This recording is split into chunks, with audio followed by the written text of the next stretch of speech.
지난 수십 년간 우리 대학은 졸업생의 양적인 증가가 굉장히 많았고 질적인 수준도 높아졌습니다만 산업사회를 이끌어갈 일꾼을 배출하는 것을 넘어서 창의성을 가진 인재를 충분히 배출하고 있지 못합니다. 이렇게 된 데에는 잦은 학사 운영의 변화, 그리고 학과 통폐합 등 일관성이 결여된 정책이 남발되고 정부의 통제로 인해서 대학 스스로가 그 대학의 특성에 맞는 자율적인 변화와 혁신을 못했기 때문입니다. 특히 공과대학의 경우 교육과 인력 양성에 있어서 산업의 필요와 사회의 기대에 부응하지 못하는 대학과 현장의 미스매치 현상이 심화되고 있는 것이 큰 문제입니다.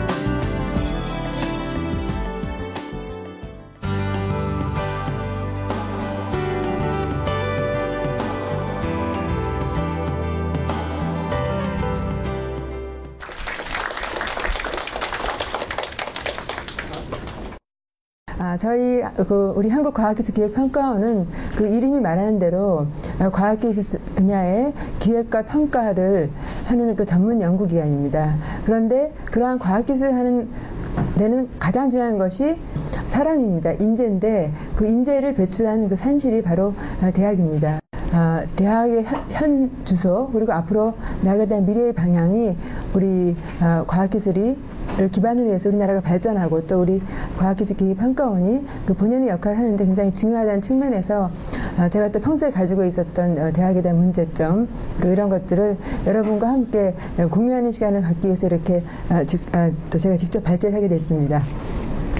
먼저 우리가 창조경제 시대의 대학교 혁신 방안을 주제로 제가 말씀을 드리겠습니다. 한국 역사를 보면 우리가 변화와 혁신이라는 것이 요즘에 큰 화두가 되고 있는데 변화라고 하는 것은 좀 점진적으로 일어나고 있다는 것에 그런 것에 어떤 중점을 둔 말이라고 하면은 혁신이라고 할 때는 어떻게 보면 파괴적 혁신이라고 하는 말이 있을 정도로 어떤 급격한 급진적인 변화를 이야기하고 있다고 할 수가 있겠습니다. 우리 한국의 지난 60년 동안의 발전 상황을 보면은 50년대에 그 가발 등 아주 굉장히 단순한 가공을 통해서 우리가 수출을 시작했던 그 시절에 비하면 지금 2010년도에는 가장 혁신적이고 첨단의 그러한 상품을 수출하고 있는, 그리고 우리가 이미 세계 10위권의 경제권에 진입한 그러한 어떻게 보면 점진적인 변화를 통해서, 그러나 또 그때그때 시대에 걸맞는 화두를 따라서 우리가 주도함으로써 급진적 변화, 혁신을 주도한 그러한 국가였습니다. 최근에 우리가 혁신이 화두가 되고 있는데요.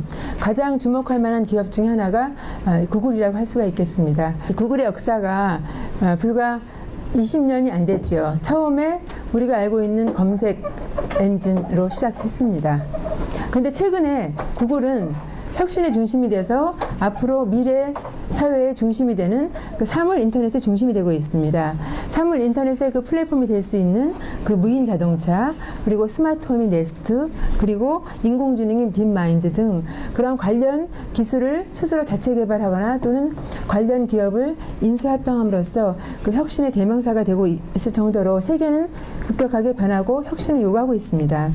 그럼 그런 측면에서 우리가 대학을 둘러싼 시대적 환경을 살펴보면 가장 큰 우리나라의 문제점 중에 하나는 그 인구 구조가 변화되고 있죠. 특히 지금 우리나라 2014년도 합계 출산율은 1.25명으로 세계 224개 중에서 219위라고 합니다. 그래서 이러한 고령화, 또 저출산에 따른 학령인구의 감소와 대학 입학 자원의 감소가 큰 문제가 되고 있습니다.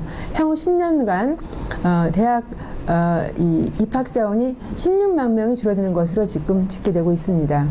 마찬가지로 지금 우리나라 경제 발전을 위해서는 이 중소기업이 굉장히 중요하고 산업 인력의 수요가 증가하고 있는데 인력의 미스매치가 지금 큰 문제가 되고 있고, 중소기업의 인력 부족률을 보면 특히 연구 중에서 굉장히 부족하다는 것을 보여주고 있습니다. 대학을 졸업하는 우리 인구 분포를 보면 94년에 고등교육기관의 취학률이 불과 31%였던 것이 2014년도에는 정점을 80% 가까이 찍었다가 지금 내려오는 것이 지금 2013년에 68.7%가 돼서 고등교육이 보편화되었습니다. 그런 반면에 사회가 요구하는 고등교육에 대한 어떤 질적 제고에 대한 수요는 더 크다고 할 수가 있겠습니다.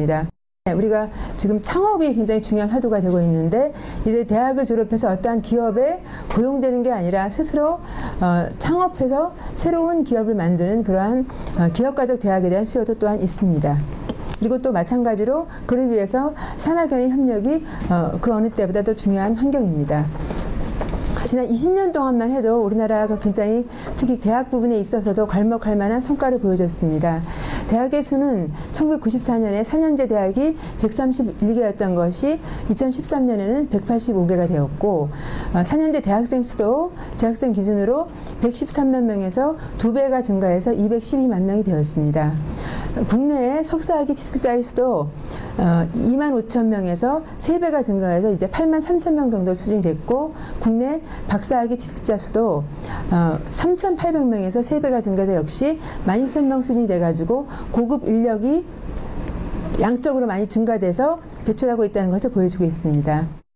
그런 반면에 사실 우리나라 대학생의 대부분의 대학교의 대학생 현실을 보면 대학이 이제 취업 준비 기간으로 전락을 했죠. 그리고 이 대학생이 취업 준비를 또 스스로 하는 게 아니라 고등학교 연장선상에서 그야말로 학원을 다니면서 과외를 받으면서 하는 그런 상황이고 그래서 우리가 이것을 고사 강의시라는 말도 하고 있습니다. 그래서 지금 공무원 시험이나 교원 임용 시험에 상당히 많은 자원들이 지금 그 준비를 하고 있고 대학을 다니면서 그리고 그에 반해서 어떤 도전적 인 정신은 상당히 많이 줄어들어 가지고 지금 창업을 하겠다는 대학생의 수는 지금 10% 미만이 되고 있습니다.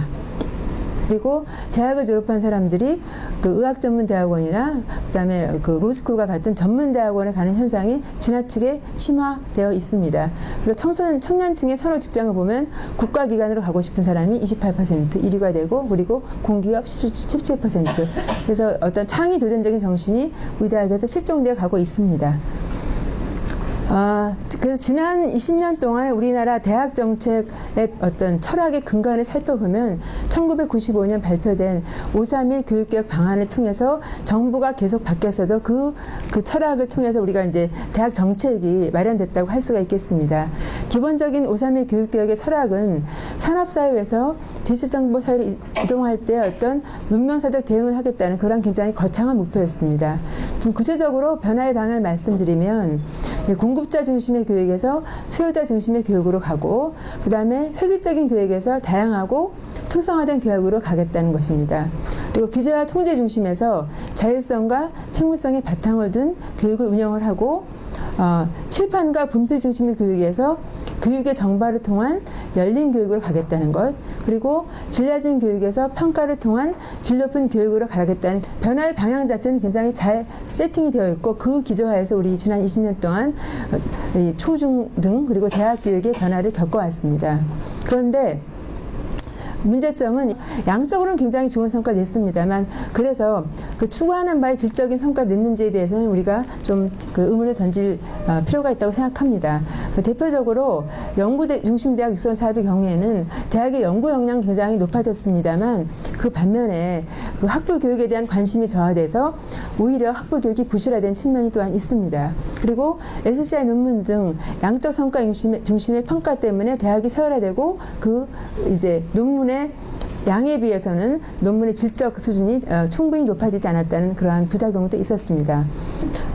이 대학을 전공해서 취업한 경우에 어떤 재교육 비용이 이 대기업의 경우는 1,800만 원까지 가고 그 다음에 중소기업도 상당히 많은 그러한 이 재교육 비용이 들어가기 때문에 어떤 그 산업과 대학의 미스매치 현상이 계속 지속되고 있습니다. 그리고 이제 등록금 문제가 되겠는데요. 물론 우리나라 등록금이 상당히 높고 특히 국립대가 아니라 사학에 대한 의존이 높은 상황에서는 우리 국민들한테 상당히 부담이 되고 있습니다만, 그러나 이제 지난 이제 반값 등록금이 정부의 정책 기조가 됨으로써 사실상 지난 수년 동안에 대학의 등록금이 동결되거나 오히려 인하됐고요. 그러면서 교육의 질을 제고하기 위한 어떤 글로벌한 요청은 그대로 있기 때문에 이렇게 교육이 간다면 이러한 재정 위기 상황에서 대학이 사회가 요구하는 높은 교육을 제공할 수 있겠는가 하는 것이 대학의 이제 위기감입니다. 그래서 대학 등록금 책정에 최소한의 자율성을 보장해 달라는 것이 요청이었습니다. 제가 이제 마무리하는 측면에서 그러면 앞으로 이 창조 경제 시대에 대학의 변화 방향이 어떻게 될 것인지를 그동안의 발전 방향과 현재 한계를 가지고 제가 잠시 생각을 하면, 먼저 우리나라 고등교육법에 이 대학의 역할과 주요 목적이 기술되어 있습니다. 그것은 인격을 도야하고 국가와 인류 사회 발전에 필요한 학술의 심오한 이론과 그 응용 방법을 교수 연구하며 국가와 인류 사회에 공헌하는 것, 이렇게 되어 있습니다. 그래서 저는 이 대학이 지식 창출의 바로 근원이 되는데, 그 지식 창출을 통해서 사회적 기회를 확대할 수 있도록 연구 결과물이 상용화, 창업화될 수 있는 그러한 것들을 좀 극대화하고, 그런 면에서 최근에 화두가 되고 있는 창조 경제 전진 기지로서의 공과대학의 역할도 우리가 크게 생각해야 될 부분이라고 생각합니다. 그래서 그런 면에서 대학 정책도 변화해야 된다고 생각합니다. 가장 중요한 것은 일관성과 자율성이라고 생각합니다. 그동안 정부는 또 대학의 발전을 위해서 많은 노력을 했습니다만, 사실 거의 1년과 2년 단위로 정부의 정책이 바뀌었기 때문에 정부와 대학 간의 소통과 협력을 통해서 장기적 안목의 고등교육의 철학을 정립하고 그에 맞춰서 일관성 있는 정책을 펼칠 필요가 있습니다. 그리고 국가 지도가 아닌 자율적인 인력 감축, 그리고 고등교육의 구조조정이 이루어지는 것이 무엇보다도 필요하다고 생각합니다. 대학 예산에 대한 지원 방식이 있어서도 지금처럼 양적인 평가에 의해서 또 1년과 2년 단위로 계속적으로 변화하는 그러한 것이 아니라 대학의 자율성과 책무성을 강조한 예산 지원 방식이 지향이 돼야 될 것 같습니다. 그리고 지금처럼 또 상당히 양적인 지표에 의존하는, 그다음에 단기적인 목적 지향성 재정 지원 사업을 좀 전향적으로 재검토해야 될 필요가 아닐까 생각을 합니다.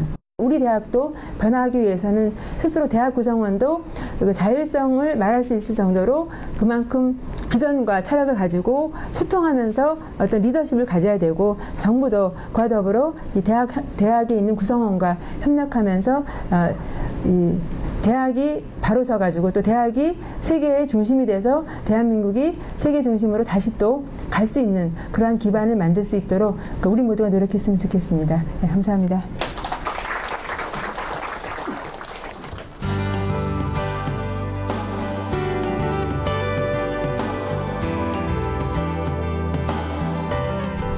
지금 대학의 문제가 학생 교육이 거의 무너지고 있다는 겁니다. 솔직히 말씀을 드리면. 특히 서울대학 연구중심대학이라고 얘기하는 데가 교수분들이 전부 연구에만 신경을 쓰는 바람에 학생들의 교육을 시간 낭비나 자기의 잡일처럼 생각하는 경우가 있어. 심지어는 이 한국의 대학이 지금 전환기에 와 있는데, 그 전환기가 뭐냐면 여태까지의 대학 교육은 솔직히 말씀드리면 주입식 교육이었습니다. 이 지식을 주입하고 답을 찾는 거가 목적이 아니라 뭐가 문제고 뭐를 해야 되는지를 본인이 찾는 그런 교육을 해야 되는데, 이게 지금 우리나라가 중고등학교도 당연히 안 되는데 대학에 와서까지 그렇게 하니까 이 대학을 졸업하고 나간 사람들이 과연 인재라고 할 수 있는지, 기반 사회에서의 그 인재 역할을 제대로 할 수 있는지, 이런 게 제일 큰 문제인 것 같아요.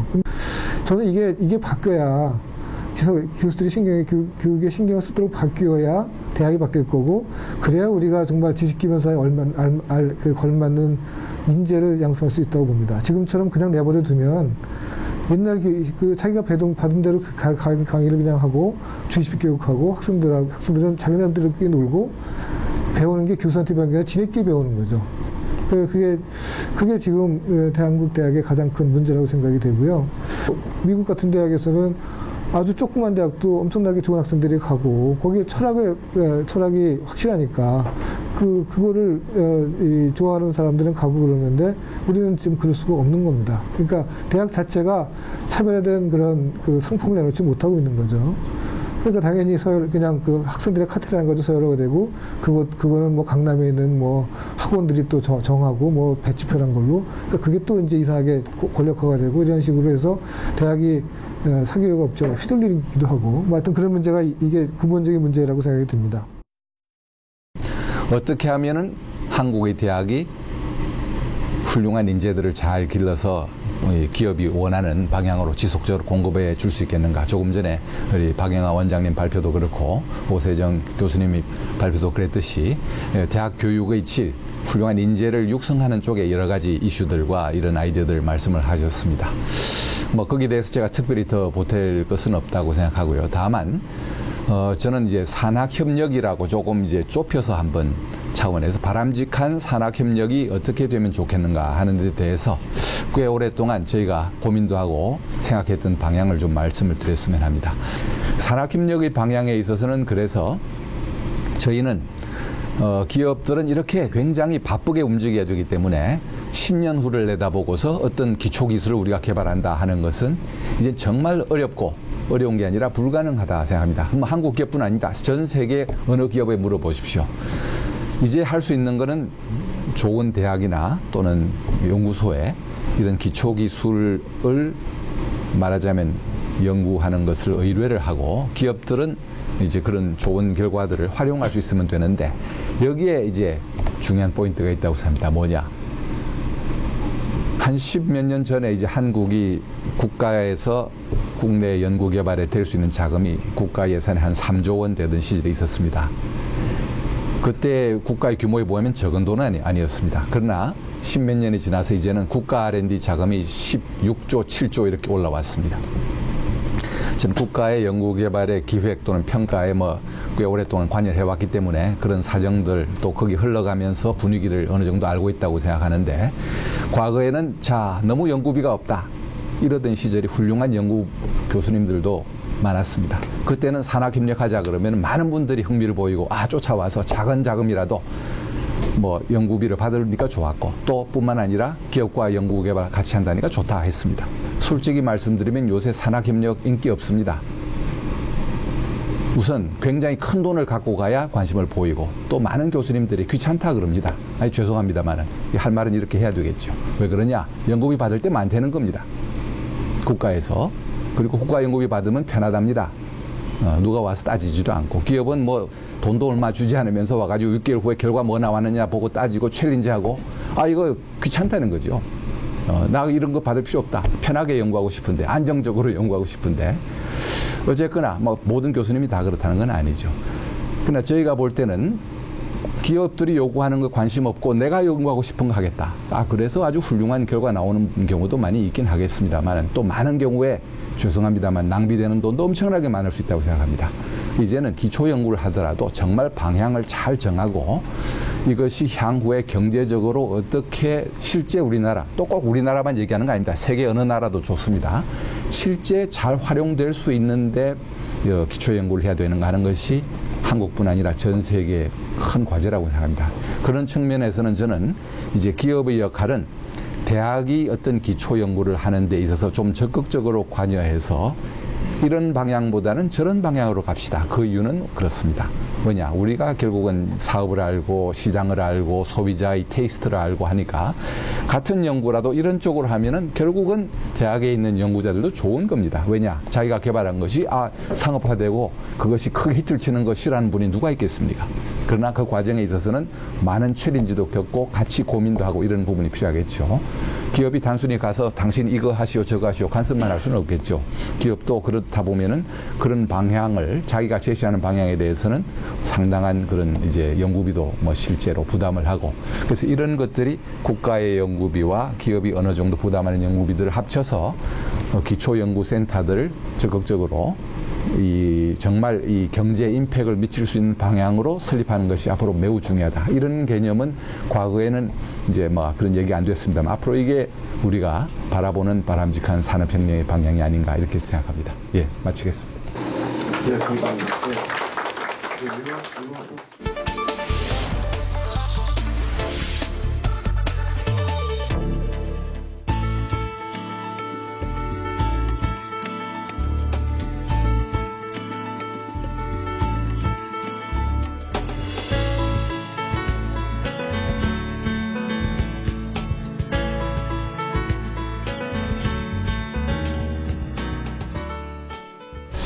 창조 경제가 국민들한테는 상당히 생경하게 들릴 겁니다. 근데 창조 경제를 설명하기 위해서는 현재 우리나라 경제 시스템을 좀 이해할 필요가 있습니다.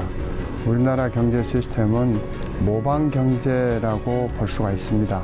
지금까지 그건 뭐 우리나라뿐만 아니라 후진국이 중진국, 중진국이 선진국으로 가는 과정에서는 선진국을 벤치마킹해서 따라갈 수밖에 없는 거고, 지난 60년 동안에 우리나라가 눈부신 경제 성장을 해왔는데 그게 선진국을 다 따라잡는 소위 패스트 팔로우 전략을 써서 지금까지 성공적으로 경제 발전을 해왔는데, 우리나라보다도 더 모방 경제를 잘하는 사람들이 나타났어요.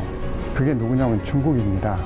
중국이 우리의 지금 성장 동력들을 전부 다 추월을 해 나가고 있거든요.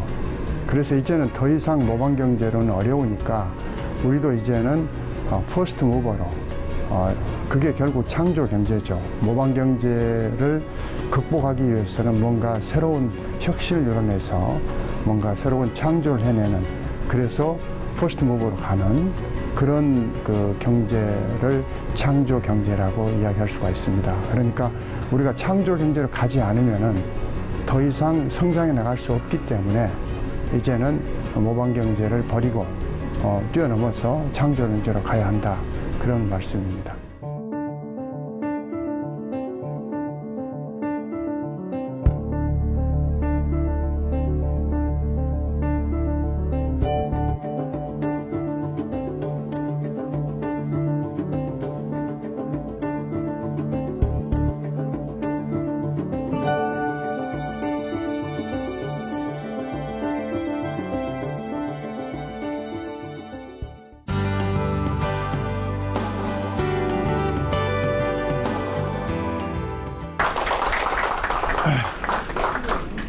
아직도 이 창조 경제를 잘 이해하지 못하는 분들이 많아서 제 나름대로 쉽게 한번 설명을 한번 해봐 드리겠습니다. 지금 한국 경제가 녹록치가 않습니다. 뭐 잘 아시겠지만은 지금 뭐 작년에 그 맥켄지 컨설팅에서도 나온 보고서가 한국이 지금 이런 신세다. 끓는 물 속에 앉아 있는 개구리 신세다.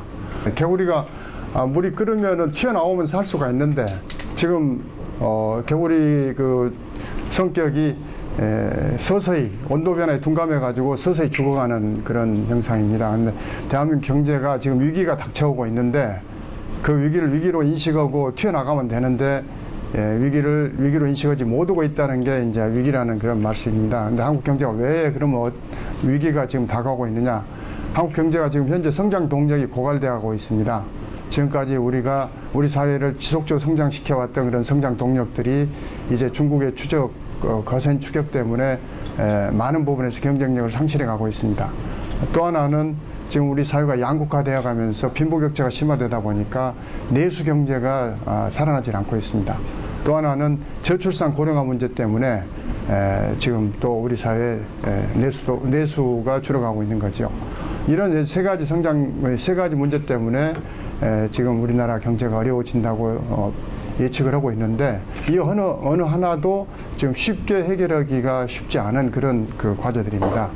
그래서 제가 한국 경제를 여러분들하고 이야기하면서 좀 우리가 글로벌 경제를 살아가고 있기 때문에 지금 일본, 미국, 중국을 좀 비교해가면서 말씀을 올리겠습니다.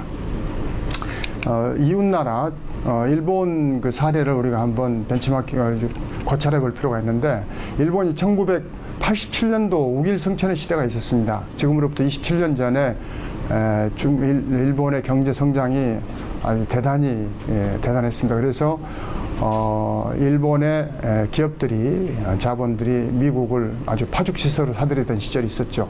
소니가 콜롬비아 영화사를 사들이고, 미쓰비시가 뉴욕 맨하탄에 그 당시에 랜드마크인 록펠러 센터를 사들이고, 하여튼 뭐 일본의 기업들이 엄청나게 미국을 사들이던 시절이었습니다. 요즘 중국이 지금 그러고 있는데, 그래서 그 당시에 10년 안에 일본이 미국을 뛰어넘을 것이다 라고 많은 석학들이 이야기를 했었습니다.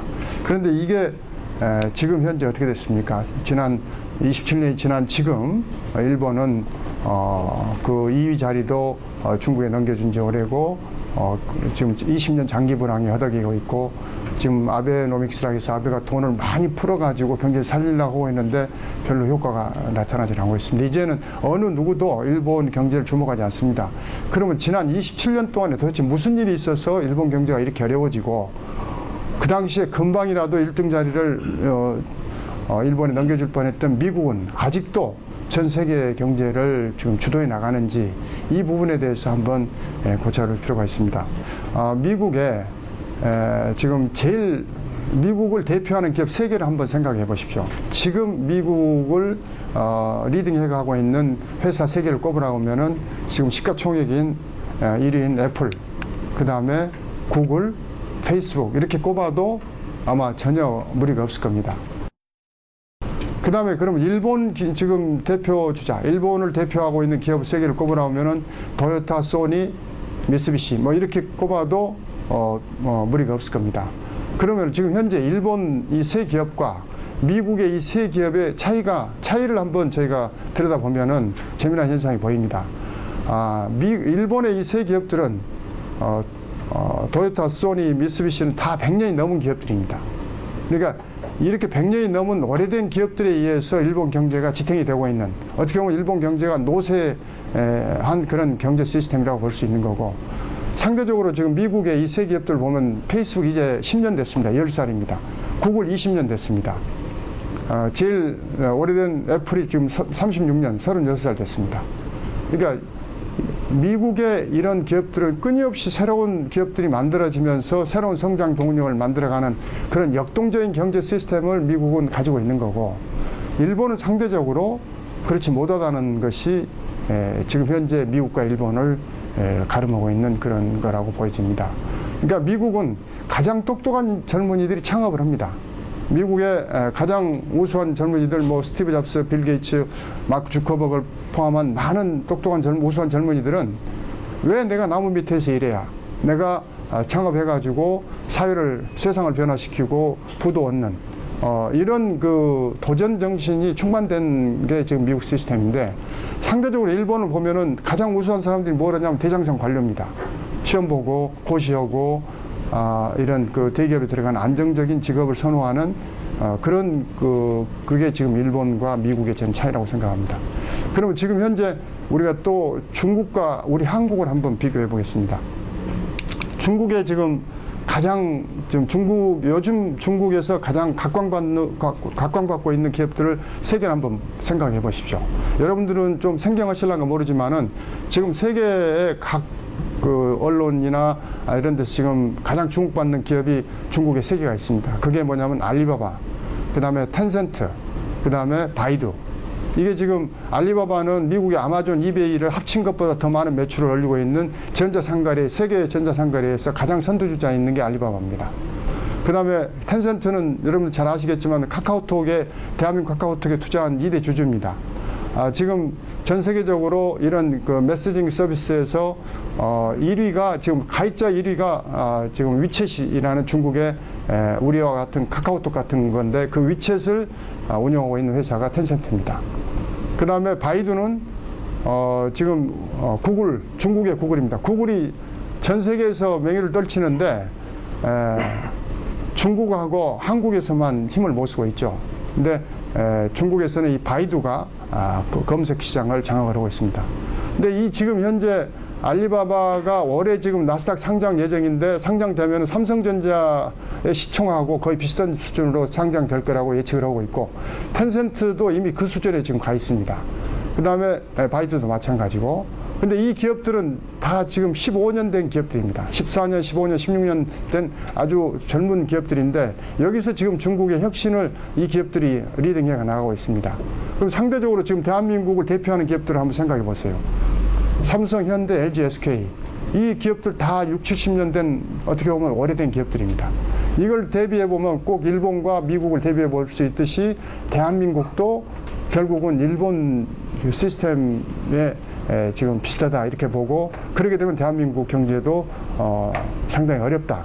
물론 지금까지 지난 60년 동안에 대한민국을 눈부시게 성장시키는 데 있어서 이 그 10대 재벌, 삼성, 현대, LG를 비롯한 이 재벌들의 공로는 대단히 큽니다.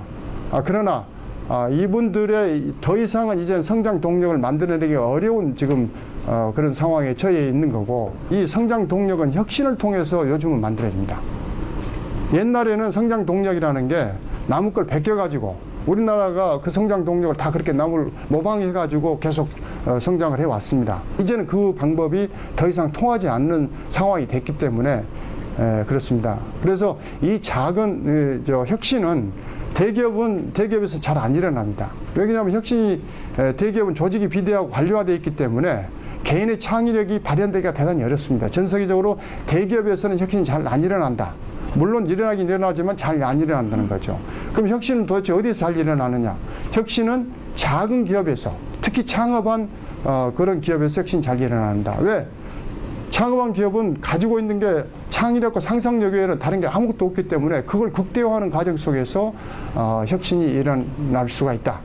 그럼 그 혁신이 일어난 역량을 대기업들이 사들이는 겁니다. 대기업들은 자기들이 내재적으로 혁신 역량을 만들어내지 못하니까 작은 기업들이 혁신을 해내면은 그 혁신 역량을 제값 주고 사들여가지고, 대기업들은 전 세계적인 유통망, 마케팅 역량, 뭐 막강한 자금력 이걸 동원해가지고 그런 성장 동력으로 키워나가는, 이걸 보고 소위 개방형 혁신이라고 이야기를 합니다. 이런 개방형 혁신 생태계가 잘 돼 있는 회사나 사회나 국가는 지속적으로 성장해 가는 거고, 이런 개방형 혁신 상태가 잘 안 돼 있으면은 결국은 침체되고 도태될 수밖에 없는 겁니다.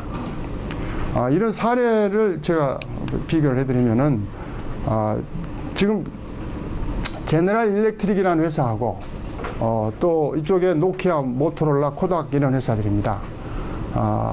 노키아라는 회사가 2007년도까지만 하더라도 전 세계 휴대폰 시장이 2대 중에 한 대가 노키아가 있습니다. 시장 점유율 49%였죠.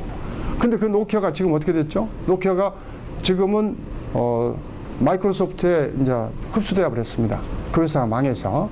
모토로라 망해가지고 구글로 갔다가 지금은 중국의 레노버로 흡수가 되어 버렸죠. 코닥은 이제 없어져 버렸고요.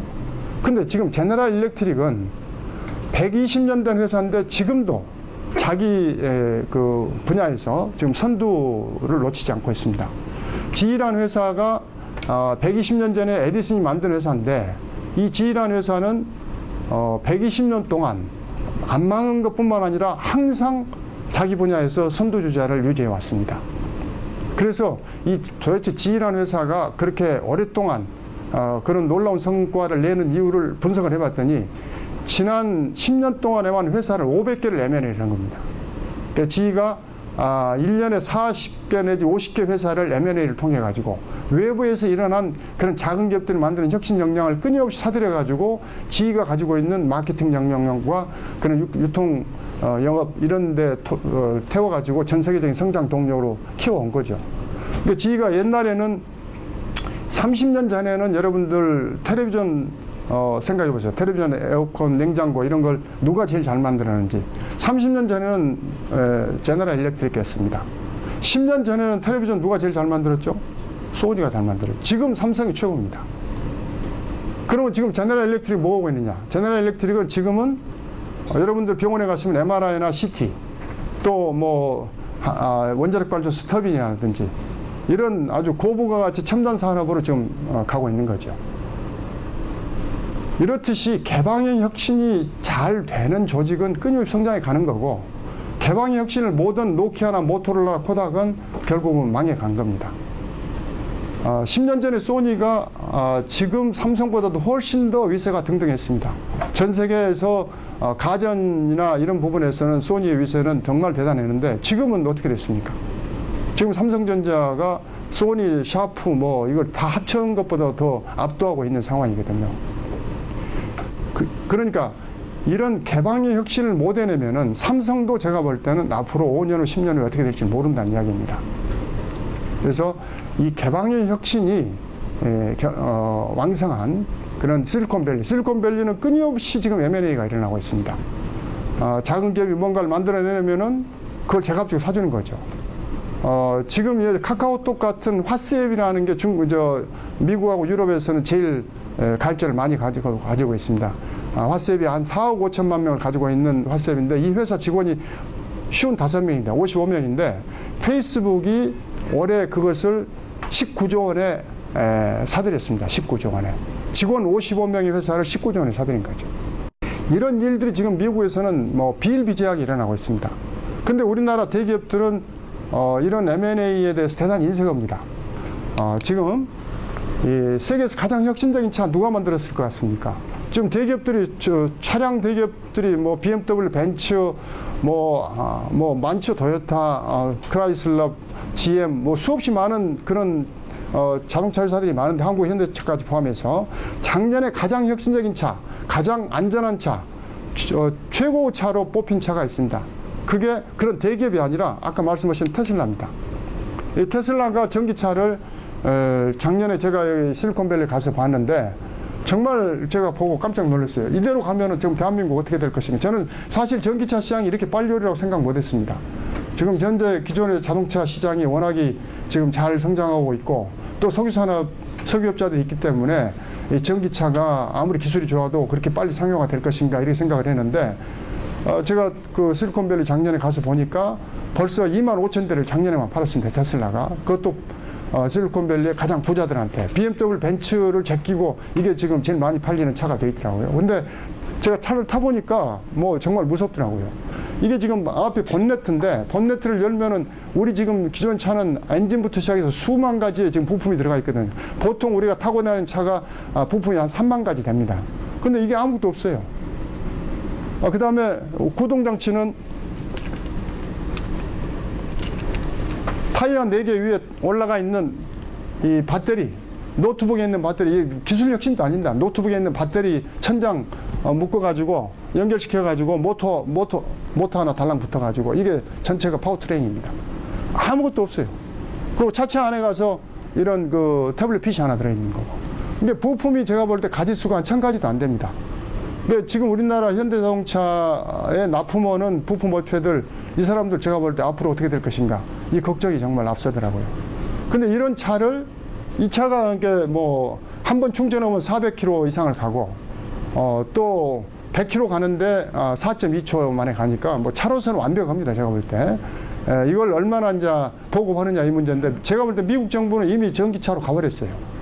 왜냐하면 차 경쟁력이 미국 차가 없기 때문에 이제는 우리가 점프업을 하자 해가지고 미국 정부가 이게 7만 불인데 15,000불을 보조를 해주더라고요. 이게 55,000불이면 사는데 내년 말이면 3만 불짜리 전기차가 나옵니다. 그러면 정부들이 보통 한 10,000불씩 보조해주면은 그러면 한 2천만 원 정도면 탈 수 있는 차. 그래서 전기차 시대가 이렇게 급속히 도래하는데 결국 이것을 테슬라가 지금 선도하고 있는 거죠. 거기다 얼마나 무섭습니까? 이 모든 특허를 갖다 공개를 해버리겠다는 게 정말 대단히 혁신적인 그 자체가 소위 개방의 혁신을 하겠다는 거거든요. 자기들 특허를 개방해놓고 모든 서드 파티들이 움직여가지고 여기서의 혁신이 일어나면은 기존의 지금 자동차 산업과 경쟁해서 우위에 설 수 있다라는 이런 무서운 그런 개방의 혁신 전략을 지금 쓰고 있는 겁니다. 세계에서 가장 혁신적인 투자회사 골드만삭스나 모건 스탠리가 압니다.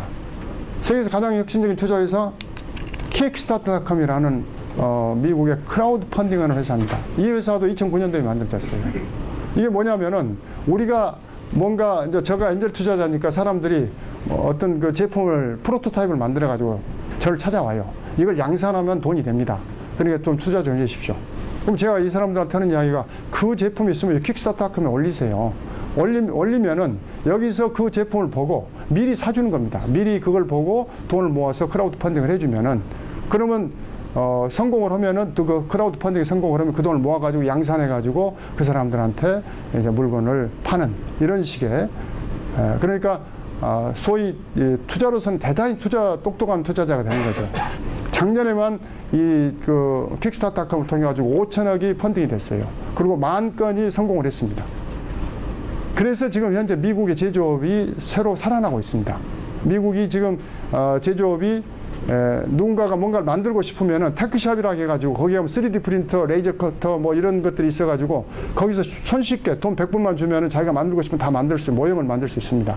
그 모형 만들어가지고 킥스타터 학교 올리고 내가 양산 자금 필요하니까 모금해달라. 그럼 돈 모금되면은 그걸 양산해서 판매하는 이런 식으로 지금 제조업이 혁신을 이뤄내고 있거든요. 이것도 한 5년밖에 안 된 그런 젊은이들에 의해서 이루어지고 있는 겁니다. 또 하나 세계에서 가장 혁신적인 은행 이거 어디겠습니까? 뭐 세계 수많은 은행이 있죠. 근데 제가 아까 말씀드린 15년 된 알리바바가 만든 상품입니다. 위어바오라고. 여러분들이 지금 은행에다가 돈을 집어넣으시면은 금리 뭐 거의 제로금리 상태니까 정기예금 넣어봐야 한 2, 3%, MMF도 한 2, 3% 정도 이상 안 됩니다. 근데 중국도 마찬가지입니다. 중국의 일반 서민들이 은행에 돈을 넣어봐야 이자가 별로 없어요. 근데 알리바바가 작년 6월에 당신들이 돈을 집어넣으면 무조건 6% 보장해주겠다. 연일 금리 6% 보장해주고 언제든지 찾아갈 수 있다. 소위 머니마켓 펀드 MMF를 발매를 했어요. 그래가지고 불과 8개월 만에 87조 원의 돈을 걸었습니다. 중국의 지금 공상은행이나 중국 은행들이 뭐라 그랬냐면 이 사람들을 보고 이 알리바바를 보고 흡혈귀 같다고 그랬어요. 흡혈귀 같다고. 자기들 예금을 다 빨아들이니까. 지금 중국에서는 이런 혁신을 이뤄내고 있습니다.